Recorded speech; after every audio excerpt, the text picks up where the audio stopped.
Hey everyone, welcome back to our exciting journey of coding and development. Welcome to day 32 of our Dev Challenge. I hope you're all ready to dive into another fascinating topic. Today, I'm going to show you how to implement binary search in Python. This is a fundamental algorithm that every developer should have in their toolkit. If you're dealing with large datasets, binary search is a game changer. It can drastically reduce the time it takes to find an element in a sorted list. So, let's dive right in. Get your coding environment ready and let's start exploring this powerful algorithm. First things first, what is binary search? Why is it so efficient compared to other search algorithms? Binary search is an efficient algorithm for finding an item from a sorted list of items. It's much faster than a linear search, especially as the list grows larger. It works by repeatedly dividing in half the portion of the list that could contain the item until you've narrowed down the possible locations to just one. This method significantly cuts down the number of comparisons needed. Imagine you have a sorted list. This is crucial because binary search only works on sorted lists. Let's say it's a list of numbers, 1, 3, 5, 7, 9, 11, 13, 15, 17, 19. This is our sample list for today, and you want to find the position of the number 13. How would you go about it using binary search? With binary search, instead of checking each number one by one, you start by checking the middle element. This is the key step that makes binary search so efficient. Here's a quick rundown of the steps. Follow along closely, as understanding these steps is crucial. 1. Find the middle element of the list. This is done by calculating the index of the middle element. 1. If the middle element is equal to the target value, you're done. You've found your element. 1.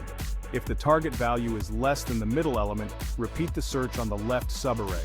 This means you discard the right half of the list. 1. If the target value is greater, repeat the search on the right subarray. Here you discard the left half of the list. Let's jump into the code. This is where the magic happens.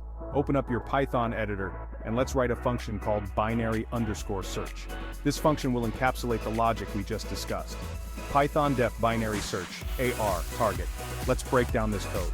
Understanding each part is essential for mastering binary search. First, I initialize 2 pointers, left and right, at the start and end of the list, respectively.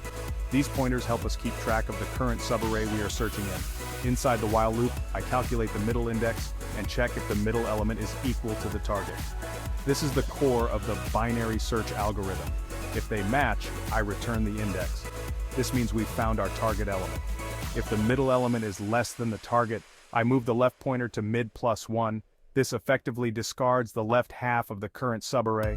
Otherwise, I move the right pointer to mid 1. This discards the right half of the current subarray.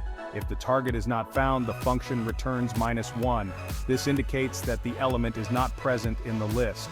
Now let's test our function. Testing is crucial to ensure our code works as expected. Below the function, add the following code.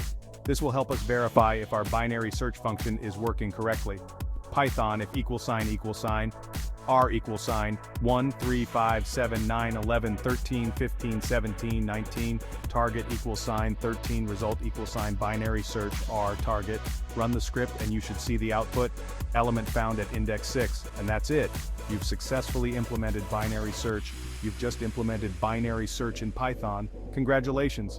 This is a significant milestone in your coding journey. It's a powerful tool that can significantly speed up your search operations in sorted lists. Understanding and implementing binary search will make you a more efficient programmer. Keep practicing and you'll master it in no time. Thanks for watching. Your dedication to learning is truly inspiring. If you found this helpful, make sure to like and subscribe for more coding challenges and tutorials. Your support helps us create more valuable content. See you tomorrow for day 33 of our Dev Challenge. Get ready for another exciting topic.